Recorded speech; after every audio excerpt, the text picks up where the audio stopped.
Hi there, and welcome to my Heroes Hour review. I'm Icon, and in this video I'm going to talk about everything you need to know to get yourself an opinion about this game.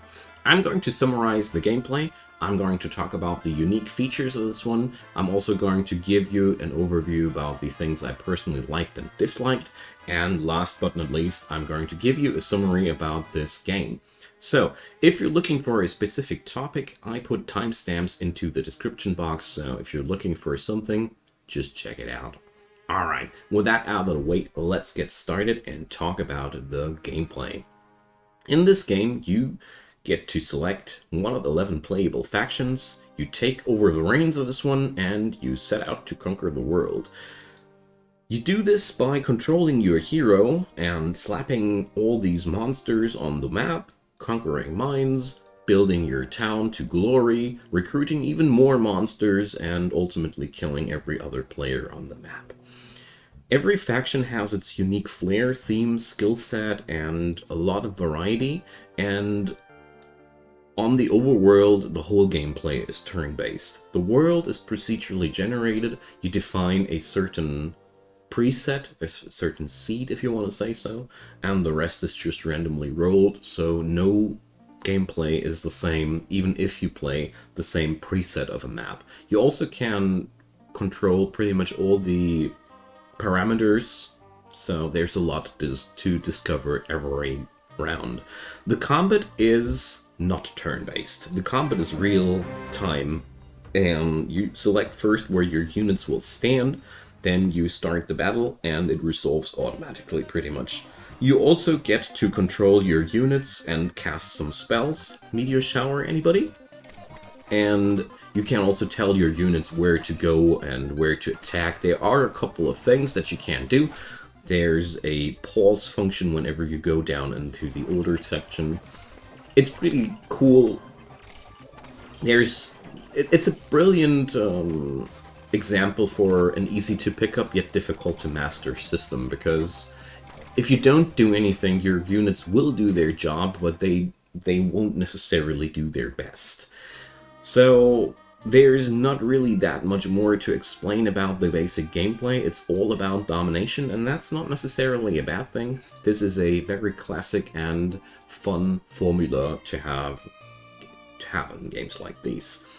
The unique features about this game are where I got excited about this one. So first, let's stay with the combat system for a while, because this is probably where the game differs the most from similar titles like these. So you get to control your units, you can pair them with one another, so you can actually form teams, like put your ranged units together, or put your ranged units always together with a bodyguard unit, whatever. You can do a lot of shenanigans there. Also, what's pretty unique to this one is there is a maximum amount of power that every hero can control, so every monster here has power, and therefore you have to wait until you get to put the next units from your reserve on the battlefield. This makes combat pretty interesting, because this means you can't just build the larger army and swarm your enemy with that. You have to think about what's on the table there, which units should I put up there now, and it also gives you the opportunity to just outright counter your enemy and do lots of interesting things with that.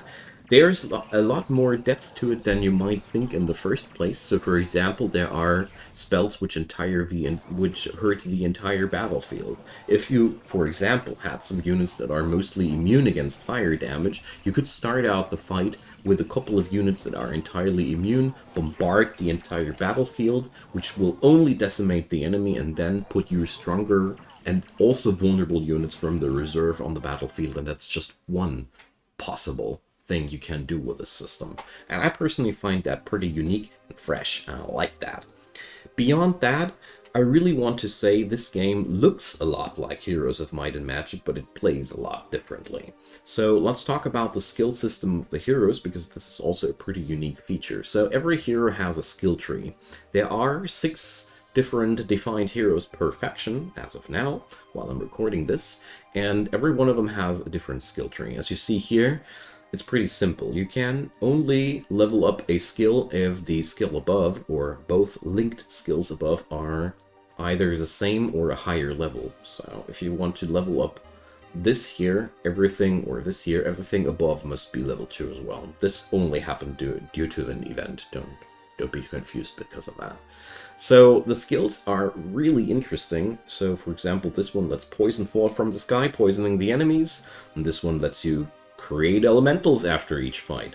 This one just increases all the power of all the small enemies, and this one lets you place more monsters on the battlefield, and so on and so forth. There's a lot of versatility and a lot of fun in that, because all of these heroes play differently, and sometimes the same skill shows up somewhere differently on the board. So basically this is creating specializations. So a skill which is down here is pretty hard to upgrade, but if the same skill is up here, it's easy to upgrade. So therefore heroes have a distinct flair and a personality, if you want to say so.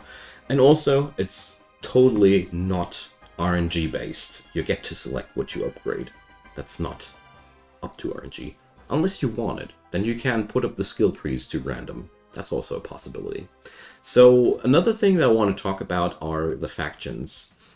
Unique for every faction is something which is unique to the faction. I know that sounds like a silly statement, but it ain't. So the demon faction, which we're playing here, for example, has access to the Infernal Gate, which just spits out these units into every single fight that I play with my heroes. I can also invest more sulfur to get more units per fight. That's just one system. Or this Chinese, or Japanese, I don't know, it's an Asian spin-off culture, with all the stuff that you might want to have, including pandas, flying Chinese dragons, monks, and tea houses, which provide you also a unique system, and there's a lot of diversity between the factions. Every faction plays differently. The demon faction, for example, has access to overworld spells like Fire Skip, which allows you to teleport anywhere in the range, even above frickin' mountain ranges. Boom, take that, limitations. I think this area might not even be intended to be enterable. This gives you an impression about what these demons are capable of, and every faction has such cornerstones which define their personality and their gameplay a lot. And these are pretty much the two cornerstones of the unique gameplay features of Heroes Hour. So you have very, very unique factions, and you have those heroes that really are different for every gameplay, for every playthrough, and you have this crazy real-time combat system, which is, once you get used to it, a lot of fun. So beyond that, the other features, well, they are what you would expect from a good strategy game. There's balancing, some factions are quicker, some are more tanky. I haven't figured out the strengths and weaknesses of all the factions as of yet, but all in all, this is a pretty classic setup, and it's well made. So I don't want to introduce anything beyond, so let's talk about things I liked or disliked about the game. So, well, you might have already noticed it, but I really, really enjoy myself a lot around these different factions, and there's really so much to discover here. So every single faction has even own skills according to their heroes. My infernal heroes here have, for example, access to fire trapping or fire gating. Fire trapping allows you to teleport enemies where you want them to teleport on the battlefield, and the other one lets you teleport your own dudes where you want them to. So sieges aren't exactly a problem with demons, and I love this. Every single faction that I've played so far has surprised me with features that I haven't expected there, and this is really brilliant. So if you like games like these, and if you are happy with 20 to 30 hours of discovery fun just for your title, you already got your money when you bought this. So this is really what I like the most about it. The combat system, I disliked it at first, but the more I played around, the more I liked it, especially since you can cheese the AI quite massively with that. What I also really love about this game is the procedural generation of the world, and there's also randomly spawning monsters and resources on the map while the time passes. So there's even something happening on your map and in your home turf. So these dudes here, for example, weren't there a week or two before. And that's really cool. So it's not like, oh, I have conquered the map here already. There's nothing happening there anymore. So really lots of things in motion that I love a lot. But there's, of course, some things that I didn't like too much. Oh, there's one thing that I want to mention about the I like part. There are modernizations all over the board that are really, really awesome. So when you have buildings that spit out units per week, they automatically get transferred either to the closest hero or the closest town. No micromanaging necessary. You can if you want to. But where there's good things, there's also bad things. So the first thing is an absolutely subjective one, but I miss my high-resolution graphics from the Heroes of Might and Magic series. The art style is well done, the sound artwork is a masterpiece in my humble opinion. Really, everything sounds awesome in this game, especially on the overworld map.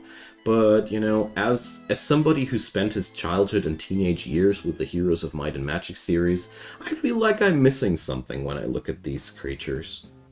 But that's really nothing, no real point of criticism. Where I really think this game could do better, though, is, well, for a game whose AI is pretty limited, I'm a little bit disappointed that there's only a local hot seat multiplayer. I'd love if this game would get some real multiplayer support, because, seriously, I mean, sure, you can play local hot seat via remote gaming on Steam, yes, but a real multiplayer support of this game would be badass, because the combat system is very interesting due to the fact that it's not turn-based, so there's a lot more stuff to mess up with, and you're under time pressure. You don't have that much opportunity to cheese out the perfect combo of turns, and that would be a really cool thing. And, I mean, I already said that I like the real-time combat, but ironically enough, I will put it onto the points that I dislike about this game as well. Because, you know, I was a little bit disappointed when I opened up this game and saw that it had a real-time combat. For me, games like these have to have a turn-based combat. Okay, that's also subjective, not objective. I know. But I'm really a little bit disappointed about that. I think I would have loved this game even more with a turn-based combat, but I have to admit, they did a great job in implementing the real-time combat system, and it makes it not yet another copy of Heroes of Might and Magic, which is a great thing.